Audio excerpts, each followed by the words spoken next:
Friends, मैं आपकी दोस्त आशु धिंगड़ा और आज हम करेंगे गेम थ्योरी में डोमिनेंस मेथड का पार्ट 2। डोमिनेंस मेथड मैंने आपको पार्ट 1 जब करवाया था तभी बताया था कि डोमिनेंस मेथड हम तब लगाते हैं जब हमारा मैट्रिक्स बहुत बड़ा हो और हम उस पर डोमिनेंस मेथड अप्लाई करके उसको 2x2 मैट्रिक्स में कन्वर्ट करते हैं ताकि अब हम उस क्वेश्चन को सब गेम मेथड से या ओड्स मेथड से सॉल्व कर सकें। तो डोमिनेंस मेथड पार्ट 1 में मैंने आपको क्या बताया था कि रो ऑलवेज क्या होता है, मिनिमा, और कॉलम ऑलवेज क्या होता है, मैक्सिमम। तो हम इसे 2x2 मैट्रिक्स बनाने के लिए इसको काटते हैं इसी फॉर्मूला को यूज करके। हम जैसे कि है कि पहले हम रोज को दूसरी रो से कंपेयर करते हैं, जो रो छोटी होती है जिसमें मतलब सारी वैल्यूज छोटी होती हैं हम उस रो को काट देते हैं। ऐसे ही हम कॉलम में देखते हैं कि कॉलम में जो कॉलम दूसरे कॉलम के कंपैरिजन बड़ा है सारी वैल्यूज उसकी, उसे हम काट देते हैं। लेकिन पार्ट 2 में क्या है कि कई बार ऐसी सिचुएशन आ जाती है कि कुछ भी नहीं कट रहा होता, कि कोई भी ऐसी रो दूसरी रो से छोटी नहीं होती सारी वैल्यूज, या कोई भी कॉलम जो दूसरी कॉलम के कंपैरिजन बड़ा नहीं होता। तब हम क्या करते हैं कि दो रोज का एवरेज लेकर हम उसको दूसरी रो के साथ कंपेयर करते हैं ताकि हम उसे काट सकें, या सेम ऐसे ही दो कॉलम का एवरेज लेकर हम उसे कॉलम से कंपेयर करते हैं ताकि हम उसे काट सकें। सेम यही मैंने एक ये क्वेश्चन ले लिया है जिसमें ऐसी सिचुएशन क्रिएट होगी, तो मैं ये आपको क्वेश्चन सॉल्व करके दिखाती हूँ। सबसे पहले देखिए कि हम जैसे मैंने बताया ही हुआ है पार्ट 1 में भी कि हम किसी भी रो को किसी भी रो के साथ कंपेयर कर सकते हैं और किसी भी कॉलम को किसी भी कॉलम के साथ कंपेयर कर सकते हैं, इसमें कोई रूल नहीं है। तो देखिए सबसे पहले हम A1 को A2 से कंपेयर करते हैं कि देखिए 3 से 1 छोटा है, 1 से लेकिन 2 बड़ा हो गया, तो हम इसे नहीं काट सकते। अब हम A1 को A3 से कंपेयर करके देख लेते हैं। A1 और 3 में A3 छोटा है, यहाँ पे 2 में से ये इधर ये छोटा है, तो इसको भी हम नहीं काट सकते। अब हम A1 को A4 से कंपेयर करके देख लेते हैं। A1 और A4 में से यहाँ से कौन सा बड़ा है कौन सा छोटा है, मतलब ये, इन दोनों में से ये, क्योंकि जब इक्वल हो तो भी चलता है, इन दोनों में से लेकिन ये छोटा हो गया, तो अब हम इसे भी नहीं काट सकते। अब हम कंपेयर कर लेते हैं A3 को A4 से। अब इसमें देखिए ये छोटा है, इसमें भी देखिए ये A4 छोटा है, इसमें भी A4 छोटा है और इसमें भी A4 छोटा है। तो मतलब जो A4 है, रो A4 है, A3 से छोटी है, तो हम इसे क्या कर सकते हैं, काट सकते हैं। और ये चीज आपको नीचे मेंशन करनी जरूरी है, नहीं तो मार्क्स कट जाएंगे। Row A4 is less than row A3, hence it is eliminated। अब और कोई भी रोज नहीं कट रही थी, हमने कंपेयर करके देख लिया था। अब हम कॉलम वाली साइड आ जाते हैं। कॉलम में देखिए इधर B1 को B2 से कंपेयर करते हैं, जो काट दिया उसको छोड़ देना है, जो बाकी वैल्यूज बची हैं सिर्फ उनको ही कंपेयर करना है। 1 और 2 में से ये 2 बड़ा है इन दोनों में से, लेकिन ये बड़ा हो गया, ये नहीं काट सकते क्योंकि सारी वैल्यूज ही बड़ी होनी चाहिए। इन दोनों में से ये बड़ा है, इन दोनों में से ये बड़ा है, लेकिन इन दोनों में से ये बड़ा हो गया, तो इसे भी नहीं काट सकते। आगे B1 को देख लेते हैं B4 से।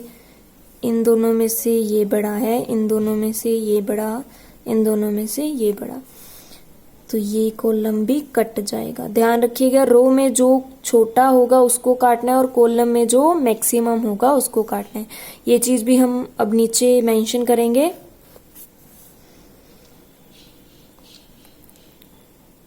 Column B4 is greater than column B1, hence it is eliminated। अब और हमने बाकी जगह पे कंपेयर करके देखा था, कहीं भी नहीं कट रहा था। लेकिन अभी भी ये मैट्रिक्स जो है बड़ा है, अभी भी हमें इसे क्या है 2x2 मैट्रिक्स बनाना है। तो ये वही सिचुएशन क्रिएट हो जाती है जो मैंने बताई आपको एवरेज वाली। तो इसमें अब हम क्या कर सकते हैं कि हम दो रोज का एवरेज लेकर उसको बाकी रो से कंपेयर कर सकते हैं कि अगर वो छोटा है तो हम उसे काट देंगे। तो पहले हम देख लेते हैं कि A2 और A3 का जो एवरेज लेकर हम उसको A1 से कंपेयर करके देखते हैं। देखिए 3 और -1 का एवरेज क्या होगा। एवरेज तो आपको निकालना आता ही होगा, लेकिन मैं फिर भी यहाँ पे आपको रफ पे दिखा देती हूँ। 3 + -1 डिवाइडेड बाय 2, या गया 2 डिवाइडेड बाय 2, इन दोनों का एवरेज आ गया 1। अब 3 + 1 4 डिवाइडेड बाय 2, इन दोनों का एवरेज आ गया 2। 2 + 2 4 डिवाइडेड बाय 2, इनका भी एवरेज आ गया 2। अब इसको इसके साथ देखिए कंपेयर करते हैं कि 1 में से ये छोटा है, इसमें से भी मान लेते हैं इज इक्वल टू, और छोटा एक ही बात है, ये छोटा है, इसमें से ये छोटा और इसमें से ये छोटा है। तो इसका मतलब क्या हुआ कि A1 जो है A2 और A3 के एवरेज से छोटा है। तो अब हम इसे क्या है काट सकते हैं। इस चीज को भी हम नीचे वैसे ही मेंशन करेंगे सेम, कि रो A1 is less than the average of row A2 and A3, hence it is eliminated। अब सेम हम यही केस क्या कर सकते हैं, कॉलम के केस में भी कर सकते हैं। तो मैं इसको इरेज कर रही हूँ ऊपर से, इसलिए मैंने पेंसिल से किया था ताकि मैं इसको इरेज करके करवा सकूं। अब देखिए सेम हम केस कॉलम में कर सकते हैं कि देखते हैं कि B2 और B3 का एवरेज लेकर देखते हैं कि ये बड़ा है या नहीं है। 2 + 1 3 डिवाइडेड बाय 2, तो ये आ जाएगा, इन दोनों का एवरेज आ जाएगा 1.5। ये 3 + 2 5 डिवाइडेड बाय 2, तो इन दोनों का एवरेज आ जाएगा 2.5। अब देखते हैं इन दोनों में से ये बड़ा है, इन दोनों में से ये बड़ा है, ये नहीं कट रहा। अब हम B1 और B2 का एवरेज लेके B3 से कंपेयर कर सकते हैं।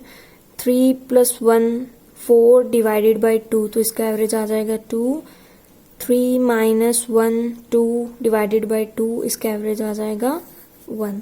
देखिए इसमें से ये बड़ा है, इसमें ये बड़ा है, तो ये कट सकता है। इसी चीज को भी हम नीचे मेंशन करेंगे same. Column B3 is greater than the average of column B1 and B2, hence it is eliminated। तो देखिए यही इसमें और पार्ट 1 में और पार्ट 2 में फ़र्क था कि जब हमारा नॉर्मली नहीं कट रहा हो रो या कॉलम, तब हम दो रोज का एवरेज लेकर कंपेयर करके काट सकते हैं, या इसी तरीके से दो कॉलम का एवरेज लेकर उसे कंपेयर करके काट सकते हैं। अब जो हमारे पास है ये 2x2 मैट्रिक्स रह चुका है। कौन कौन सी वही वैल्यूज लिखेंगे जो रह चुकी हैं यहाँ पे, A2 A3 और इधर B1 B2 3 -1 1 3। अब ये हमारे पास 2x2 मैट्रिक्स आ चुका है। तो अब इसको हम सैडल पॉइंट मेथड से सॉल्व करेंगे, और अगर सैडल पॉइंट मेथड से सॉल्व ना हुआ तो ओड्स मेथड लगाकर सॉल्व करेंगे। गलती से मैंने स्टार्टिंग पे भी सब गेम मेथड बोल दिया था। सैडल पॉइंट मेथड लगेगा, और अगर सैडल पॉइंट मेथड से ना सॉल्व हुआ तो ओड्स मेथड लगाएंगे। इन दोनों मेथड्स की वीडियो मैंने पहले बना दी थी, जिनकी लिंक मैंने डिस्क्रिप्शन में दे दी है। तो अब आप इसको खुद ही सॉल्व करोगे। अगर आपको डोमिनेंस मेथड समझ आया हो तो मेरी वीडियो को लाइक और शेयर जरूर करें। Thank you.